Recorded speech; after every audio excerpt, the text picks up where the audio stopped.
Hello everyone, myself Satish Kalra welcomes all of you in my channel Ultimate Science by Satish Kalra.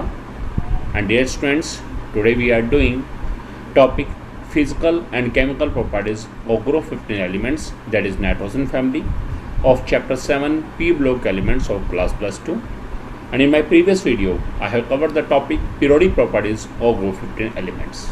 So let's start physical properties of group 15 elements. First of all, we know group 15 elements are there are total 5 elements: nitrogen, phosphorus, arsenic, antimony and bismuth. These are the 5 elements which are present in group 15, and that the first member is nitrogen. That's why it is known as the nitrogen family. अब बात करके चले nitrogen family की. All the element of this group are polyatomic. इसका मतलब क्या है, इस ग्रुप के अंदर जितने भी एलिमेंट्स हैं वो सिंगल एटम के रूप में एग्जिस्ट नहीं करते, they exist in the form of polyatomic. जैसे नाइट्रोजन N2 के रूप में, फास्फोरस P4 के रूप में. Dinitrogen is diatomic gas while all other are the solids.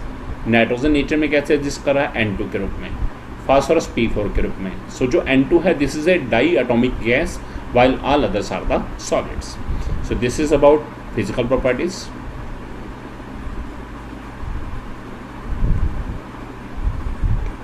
Now chemical properties of group 15 elements.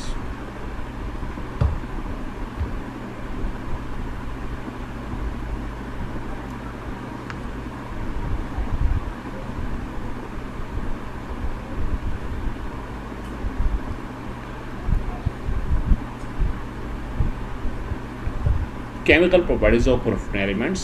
First point is the oxidation state. We know the group 15 elements have general outermost shell electronic configuration NS2 NP3. It means the outermost shell has total 2 plus 3 5 electrons. So outermost shell में total 5 electrons हैं, and they have tendency to either gain 3 electrons to achieve nearest noble gas configuration. तो जिस समय ये 3 electron को gain करेंगे तब इनका ऑक्सीडेशन नंबर क्या होगा, -3. और they have tendency to lose these 2 plus 3 5 electrons. That in that case they will show oxidation number +5. And we also have studied the inert pair effect. +1 में आपने पढ़ा इनर्ट पेयर इफेक्ट के बारे में. The reluctance of s atomic orbital electrons of outermost shell to participate in bond formation. जिस समय outermost shell के s atomic orbital के इलेक्ट्रॉन बॉन्ड फॉर्मेशन में पार्टिसिपेट करने से रिफ्यूज़ कर देते हैं due to increase in atomic size, then this is called inert pair effect. तो उस केस में क्या होगा, जो ये एस एटॉमिक ऑर्बिटल के अंदर 2 इलेक्ट्रॉन है ये बॉन्ड फॉर्मेशन में पार्टिसिपेट नहीं करेंगे. कौन करेंगे, सिर्फ पी वाले ये 3 electron. Then in that case +3 oxidation state. So these are the common oxidation state of group 15 element, -3, +5 and +3.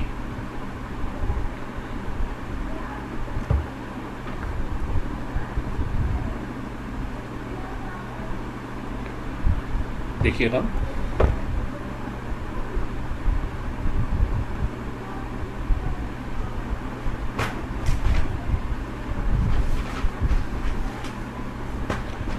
The tendency to show -3 oxidation state decreases down the group. अब -3 minus oxidation state कौन show करते हैं, non metal.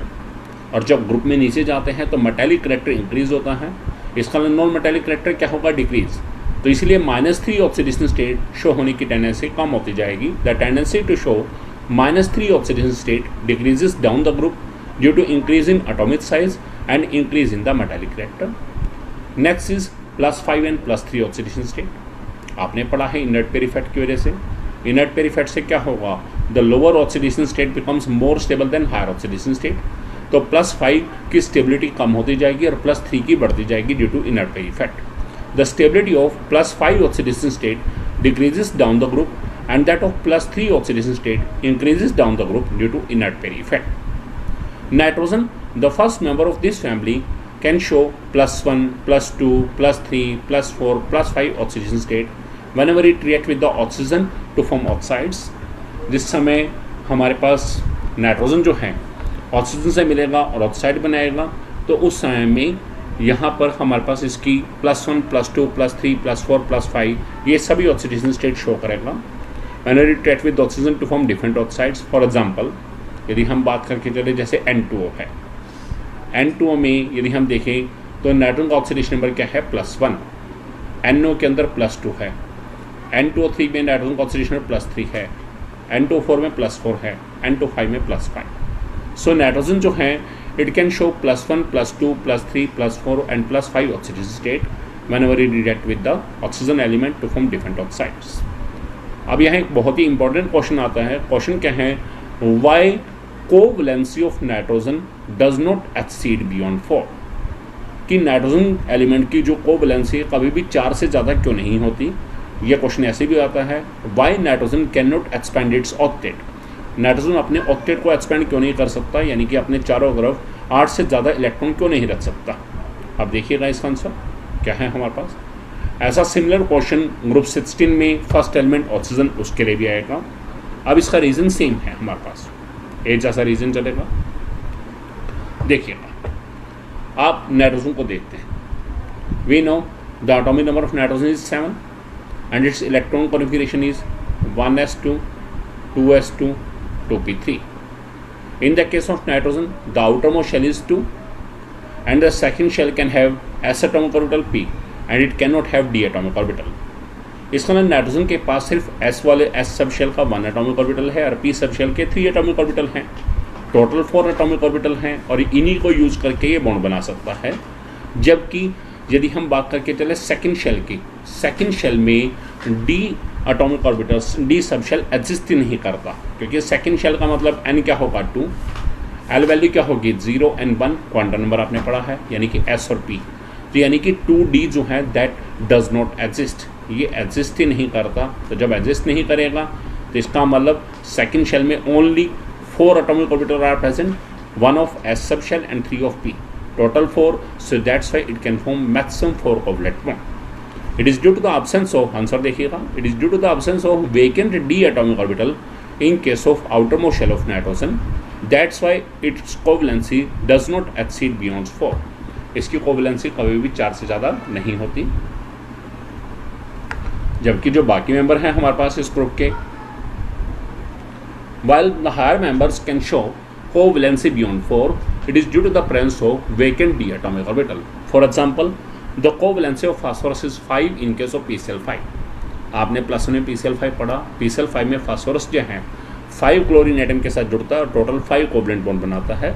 It is due to the presence of vacant d atomic orbitals.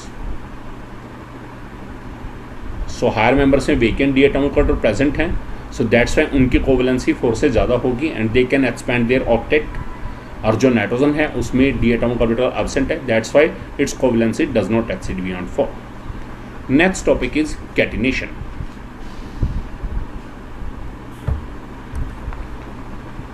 What is catenation? You have studied this topic in carbon family. Catenation है क्या हमारे पास? The self-linking property of any element is called catenation. Catenation है क्या? किसी भी element के अंदर self linking property कि उस एलिमेंट के एटम एक दूसरे से जुड़कर they can form linear chains बना सके, ब्रांचेस बना सके, रिंग्स बना सकें, then this property is called catenation. अब यहाँ क्वेश्चन आता है, why nitrogen does not show catenation while all the other members of this family show catenation. ध्यान रखिएगा, जिस मेंबर के लिए कैटिनेशन आता है, सपोज करो हमारे पास है क्या ई एलिमेंट शोज कैटिनेशन और हमें आ गया सपोज कीजिए F element does not show catenation. तो इसका आंसर आप क्या देंगे? ध्यान दीजिएगा, जो एलिमेंट कैटिनेशन शो करेगा, जैसे E शो कर रहा है तो हम क्या कहेंगे ई बॉन्ड. E और E के बीच में आपस में जो सिंगल बॉन्ड है वो जो है this bond is more stable then जो शो नहीं कर रहा FF बॉन्ड. तो E bond is more stable than FF bond. E single bond E की बात करनी है, क्लियर है चीज. तो इसका मतलब E सिंगल बॉन्ड E जो है bond this is more stable than FF bond. Bond stable होने का मतलब उसकी बॉन्ड डिसोसिएशन एनर्जी हाई है. It means the bond dissociation energy of E bond is high than that of FF bond. और bond dissociation energy जो है size of atom की क्या है इन्वर्सली, इसका मतलब size of E atom is smaller than that of fluorine F atom. Clear है. सो अब ये तो मैंने जनरल एग्जाम्पल दिया E और F का. अब हमारा क्वेश्चन जो है वो नाइट्रोजन के बारे में है. Our question is, why nitrogen does not show catenation while all the other members of this family show catenation? So we know the size of nitrogen is very small. Due to this, the two nitrogen atom can be linked with each other by 3 covalent bond. तो हमारे पास nitrogen के 2 atom आपस में कैसे जुड़े हैं? 3 covalent bond से, resulting into the formation of n triple bond and bonds. और जब मैंने बताया है कि यहाँ नाइट्रोजन शो नहीं कर रहा तो इसका ये बॉन्ड क्या होगा? Less stable, and therefore NN bond is weaker while the all other members of this family form stable EE bond. वो फास्फोरस है तो PP बॉन्ड, आर्सेनिक है तो ASS बॉन्ड, वो सभी क्या हैं? ज़्यादा स्टेबल हैं due to their higher bond decision energy. That's why nitrogen जो है it does not show catenation while the all other members of this family show catenation. तो याद रखना है, जो कैटिनेशन शो करेगा उसका EE बॉन्ड दूसरे से ज़्यादा स्टेबल होगा, इसका मतलब उसकी EE बॉन्ड की बॉन्ड डिसीजन एनर्जी दूसरे से ज़्यादा हाई होगी. सो ये है रीज़न हमारे पास नाइट्रोजन का. This is all about our today's video, and in our today's video I have covered the 2 topics, physical properties of group 15 elements and chemical properties of group 15 elements, oxidation state and catenation. Hope you learned a lot from my video. If you like my video, then you can share my video and you can subscribe my channel Ultimate Science by Satish Kalra. Thanks a lot, and in my next video I will cover the topic chemical properties of group 15 elements. Thanks a lot.